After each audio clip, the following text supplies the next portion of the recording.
every day. As I talk right now, I've had my Unapo.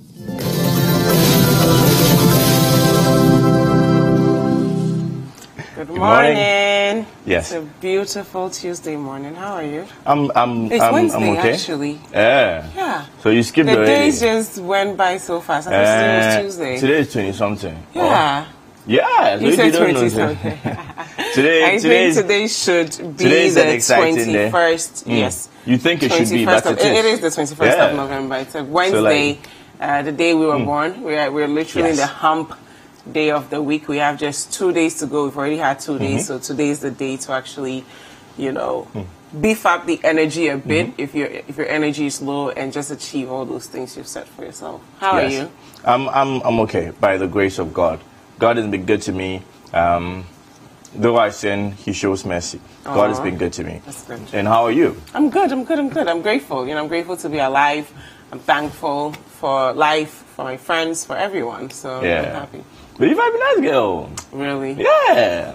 I'm just admiring. Thank you. Yeah, that's all. Anyway, good morning, guys. This is Breakfast Daily, and of course, like we do every morning, are you watching? Are you watching? This is Citi TV. So let everybody all the contacts on your phone. Send them. Are you watching? Definitely, they have to be part of our big family. Us and you out there, very very important. We have a lot of shows for you. Breakfast Daily 2020. 30 minutes. Saturday Live, like a million shows. Okay, and we're here for you. On the business side is business dashboard. Yes, like so many things. Sports desk. We show you how to buy things from the market. Goodbye. It's a fantastic favorite show. I love it, and you get to find out the prices of the products and everything else. So now I'm like, okay, if I go to the market and someone is trying to overcharge me, I'm like, Jessica was here last week at this specific market, and this is what you said you were charging for this product. So that's the exact price I'm going to pay for it. So also for most of us guys, what we do is that we go to, well, my friends and I, when we go to the market, not as a group of guys, right? Like, there's nothing wrong with you going as a group of guys. There's nothing weird about it. That would be very weird, young lady. Weird? That would be very weird. Anyway, so whenever we go to the market to purchase stuff, we act like 3 or 4 people, and then we pick the lowest price. But now with shows like Goodbye, what my friends are telling me is that, you know what, they don't need to ask 3 or 4 people. They already know the price before they get there. So if they get there and they're buying Garden X, they can just say, Mami Nyadwa 2 cities, because they know exactly how much they're getting for it. That sort of thing. So it's and they also show you how to preserve the different products that you're buying, right? So if you're buying tomatoes, how to preserve it. It's really, really great, and I'm happy. So you guys can watch Goodbye and all the other amazing shows. Yesterday, I joined the Cityscape Girls for their shoot, and it was amazing. And it was amazing. Just watching them behind the scenes, it was just beautiful, and I can't wait for you guys to see. She's the only MFA I know, because I know MFA. She's a fantastic personality. I love her to bits. Jiffa, you know, too, because Jiffa. Anyway, so that's fantastic. That was amazing. Yesterday, you guys were playing a prank on me. I called Apioko's phone, and then these girls, they just kept on switching who was talking. I had no idea who I was talking to at one point. And I had a male voice also. Big shout outs to Bonaventure. So guys, we've just given you a brief of what you can expect. Right, so if any of the shows we've mentioned, you have a family member or a friend who would love it, this is the time to tell them to tune into Citi TV and watch it, learn a lot. We didn't talk about Arts and Soul, but it's an amazing show that we see it on Saturdays at 8:30 a.m. Right, and it's all about discovering the artisans around, the artists, just bringing back the soul. Right, on a quiet Saturday morning. Like, I love it, because Friday nights, you go out, it's crazy. You wake up, you grab your tea, you're still in your little couch, and you're just watching. Your life is good. Your life is good. Friday night, you go out, you come back, you drink your tea, and you're on the couch. And I always look forward to it. You put on your air condition, and then you I didn't say air have your condition. duvet on. You open your windows see you. for some fresh air. No, I really look. You're drinking your cocoa, right? And you're just like, okay, at 8 o'clock, 8:30, I'm going to get my Arts and Soul, and I'm good to go. Right? And it just fills up your soul and gets you ready. That's good. For the weekend. Fantastic. And then you'll be watching African movies, slave movies and stuff. Really, slave movies? That's one issue I have with Jifa. The movies. Anyway, guys, it's exciting to be here with you. It's exciting to me that you're joining us here today on Breakfast Daily, the 21st day of November. So Christmas is just around the corner, yes. about and tonight, a month and 4 days away. they can also catch Points of View, right? Mondays and Wednesdays. And Wednesdays, that's also what are you saying about Christmas? Who? You said something about Christmas. Yeah, I'm like, Christmas is like a month and 4 days away. Wow, you're literally like... Yeah, I'm one of those people. Christmas is like a month and 4 days away. So we are doing the countdown. What's your wish for Christmas this year? My wish is like, I'm still repeating, for the car to be wrapped up. Oh, God. And then... Yeah, I'm still waiting for that phone call. Where's my phone? I'm waiting for someone to call me. And then, Here's your car. Yeah. Say, he calls me Ujaf.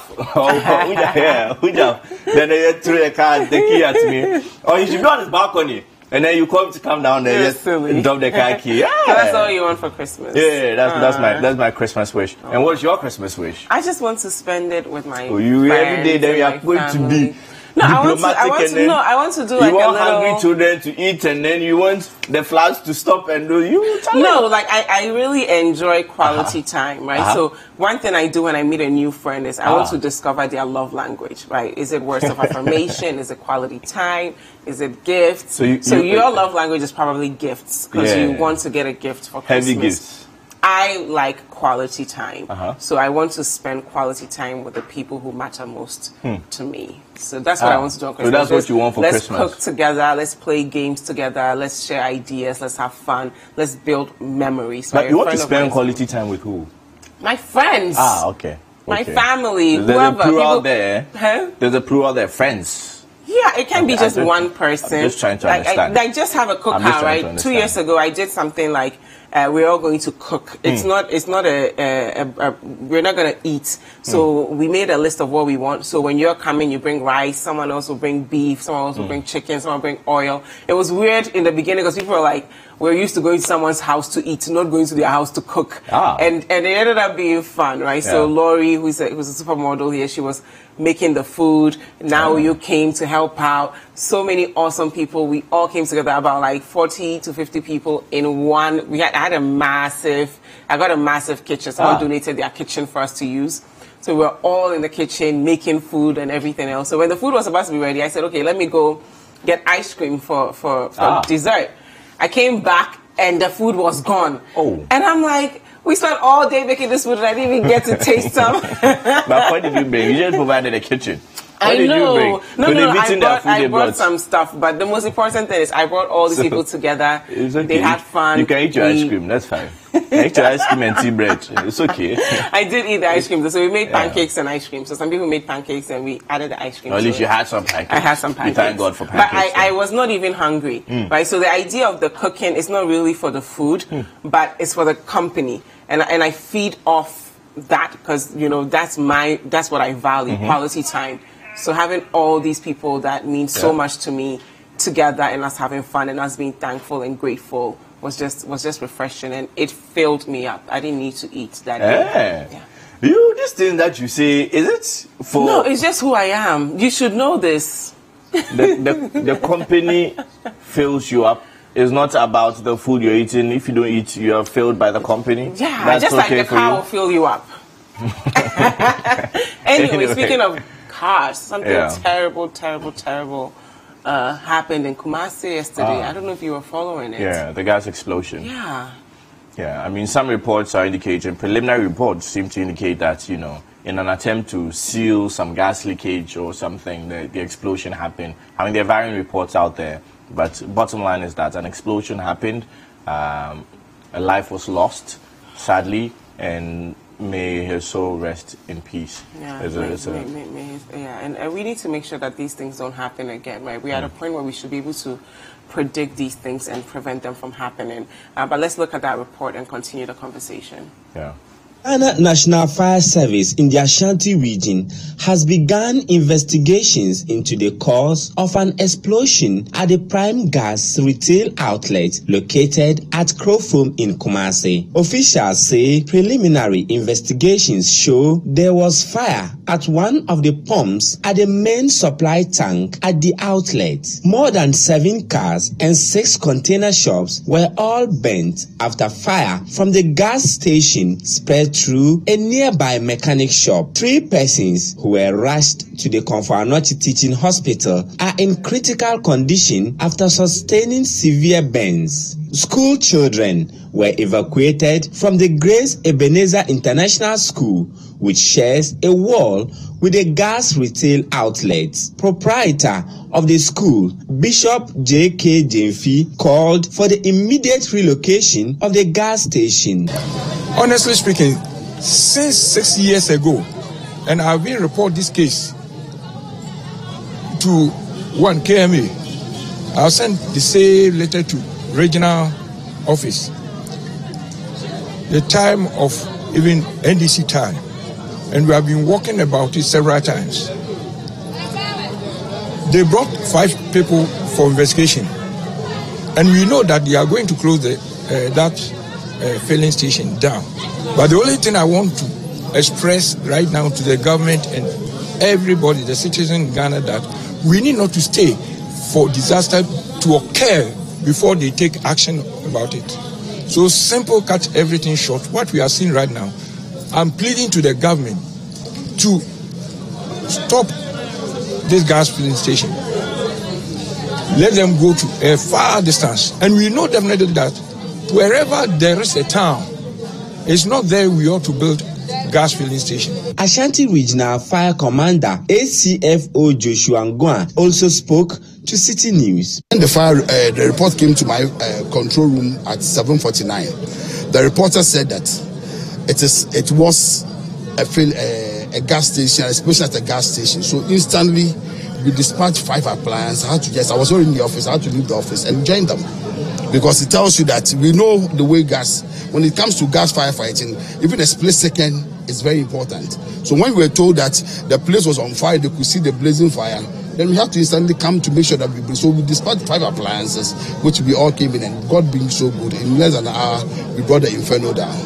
There was an explosion that replied, but the explosions were things that we didn't come to see. We've taken from on the eyewitness account. But when we came here, there were fires all over the opposite ends, showing that domestic gas cylinders have actually exploded to those areas. Kumasi Mayor Osei Esibe Entry urged owners of gas retail outlets to embrace the cylinder recirculation policy government introduced. Well, it's a very sad scene looking at the devastation that has taken place as a result of the fire. But I want to use this opportunity to really console with all those who have had burns. And I also want to re-echo for support for the president policy and the government policy of turning all gas stations which are in the middle of densely populated into gas exchange centers. It's a policy which, even though initially when it came out, a lot of people were agitating against it, but truly, look at what has just happened here. Assuming if this area was an exchange station, this wouldn't have happened. So please bear with the government, through your support to the government, and let us all educate the populace. Let us educate all those who have put their money into such ventures that they have invested, but it will be better for them to be reaping out of their benefits in a smaller way than actually subjecting their investment into such a high risk. Residents are calling for the immediate closure of the gas station.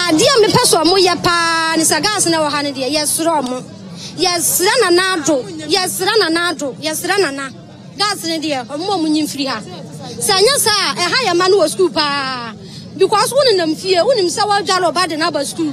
No problem is a bar. Sagas ni has a problem nema. Enti yasrana nado. Yasrano. filling station na wo ha ne de ya maninti ya nimse owo nkola ho abadaye essence free education inti ya sra na filling station ne de onyini ha ma ya maninya kwan no munsu ade because omo ya da ache omo mpani mfo no mo hwe saa ne mani so omo so omo da mo so ana ya sa we gas we no ya makwan me am jam ka se me ni ko fun pia me se ya makwan am mo nya adwuma biem ana so mo de be community bi na so mo be arifofo bi dia nkepe ko mabuna ni abre omo se bi omo se je bi de bas ya dai ebeba yes so ya pasu bi asem. Residents of Krofrom are calling for the closure of this gas refilling center to avoid any future occurrence. Reporting from the Prime Gas Filling Station, I am Hafiz Tijani for Citi News.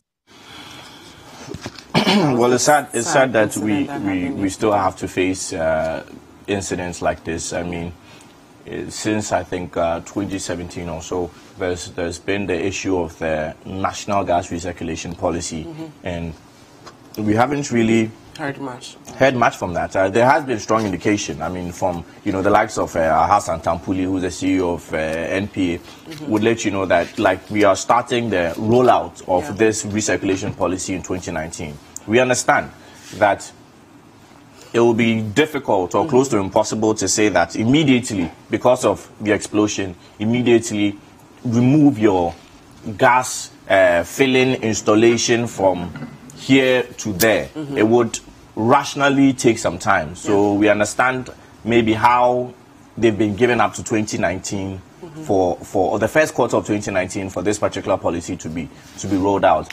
However, it's sad that in the interim, many people are still dying out of this. I mean, statistically, between the periods of 2015 and 2017, about 150, close to 150 people have died as a result of gas explosions, you know. So we need to be really mindful of this silent killer. It's loud silence. It's terrible because when I heard what happened in Kumasi yesterday, first thing that came to my mind was the atomic gas explosion, right? And that's where I used to fill my gas for the longest, right? So my thing is, when something as deadly and dangerous as the atomic gas explosion occurs, what you would expect to see is we're going to put in place preventative measures, right? Even if it's a short-term measure, let's put in place these measures to ensure that this does not happen anywhere else across the country. We don't take these things for granted, right? But it's sad that it's as though we don't learn from our mistakes. We keep repeating them and we take them for granted, and that should not be the case.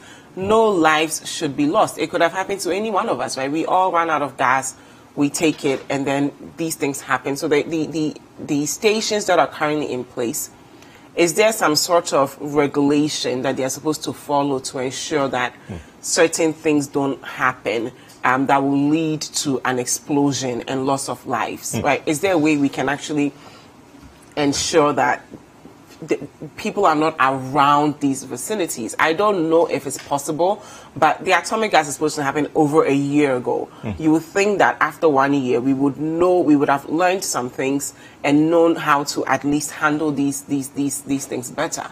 Yeah, it feeds into the exact point I'm making, that in the interim, something needs to be done. It's difficult to say that maybe people should not be around these particular installations because one is being manned by people and people go there to actually fill their gas. So at any point in time, definitely there would be someone around there. However, the location of these particular installations or installments is where we have the problem. If it's located in the center of town, close to houses, I don't understand why I'm living in my house, I bought my little property somewhere, and then someone comes to build a gas, so close to my house, literally sharing a wall with me. And we've seen a lot of these things, where when you go to Awishi, you go to... there are usually schools nearby where children are hanging around. I think even the one at Awishi is so close to Adogono Secondary School, amongst others. So we need to be very careful about these sorts of things. The bottom line is that further explanation of the gas recirculation policy needs to go down with the people, as much as the people of Kumasi are calling for asking this particular gas stations to not to be located there. We need to be ready for the policy itself, because what the policy entails is that these installations, these LPG filling stations, would be classified into two groups: low risk and high risk. Now, if you fall, that will also depend on the safety or risk implications of these installations. So, if it's a high risk installation or plant, gas filling plant, what's going to happen is that it will be sent outside the town. Yes. Then the low risk ones will be for maybe auto gas. So if you're driving and you need those vehicles that actually use gas, they can just fill it over there. And there'll also be retail outlets. So the main gas station will be out there. You go to the little gas station, you deposit, you leave your cylinder, and then it will be filled, and you come and collect it back at that same point. So I mean, all these things might bring some inconvenience, but great, then right? it's safe. It's safe, and as I'm listening to you, I'm like, this is great, but why? Let's implement it. Right? Half of these policies are great on paper. Let's implement it, and let's not. Maybe this is the long-term goal of this low risk, high risk, but in the interim, there's something we should be doing. Let's educate the general public. Let's not give out certificates to people who want to build gas stations in places where they shouldn't. Right? Let's ensure that between now and we implement it, no one else is starting up a new somewhere. Station where they shouldn't. It speaks a lot about town planning policies. Exactly. We need to put all these things in place, and we need to get to a point where we can actually brag that in this whole year we didn't have any gas explosion, right? In this year we didn't have any people dying of road accidents. We need to get to a point where we're not only bragging about GDP growth and the macroeconomy and blah blah blah blah, but we're actually bragging about human life and how no one died because we didn't have beds in our hospital, or no one died because our roads were terrible. We need to get to a point where we make that priority amongst all priorities, and begin to act towards it. Yes, we need to educate the general public as well, right? So it's not just the people who are building these institutions or these gas stations, but we need to have an inclusive agenda for saving our lives. In 2018, we've had people die for ridiculous reasons in the country. For instance, you did mention the no bed issue. It's a ridiculous reason. As a state, this shouldn't be happening. Shameful. This whole gas thing is quite sad. Yesterday, Umaru Sanders' interview with a lady whose brother was shot. The police stopped the brother. He was driving. They said he was allegedly drunk, and then he had been driving for 1 hour 45 minutes, 12 minutes to get to the destination he was going to. They say you are drunk. And then, I mean, the whole narration was just, I'm just listening to this particular, account from the sister, and I'm like, wow. And according to her, she's been following up. And the policeman is still in uniform. Wow. And those who are arrested, so much needs to be done. People are dying in this country for ridiculous reasons. So ridiculous and it's just the intention, right? If we have the right intention and we have the willpower, we can actually prevent all of this. We are not at war. We don't have an epidemic. Why are we losing so many lives for no reason? It shouldn't be the case. It would be different if we had a hurricane or some Ebola crisis, or we've gone to war. There's absolutely no reason why Ghanaians should be losing their lives, right? And it's more as a result of our negligence and our lack of willpower. And I think we should set that as our New Year resolution, that we would protect the lives of every single Ghanaian, because our human capital is the most important asset we have. The whole world can come and take all of our natural resources from us, but the one thing they cannot take is the human capital. And if we don't create that enabling environment, we'll all leave the country because we won't feel safe. And that's when brain drain will happen. And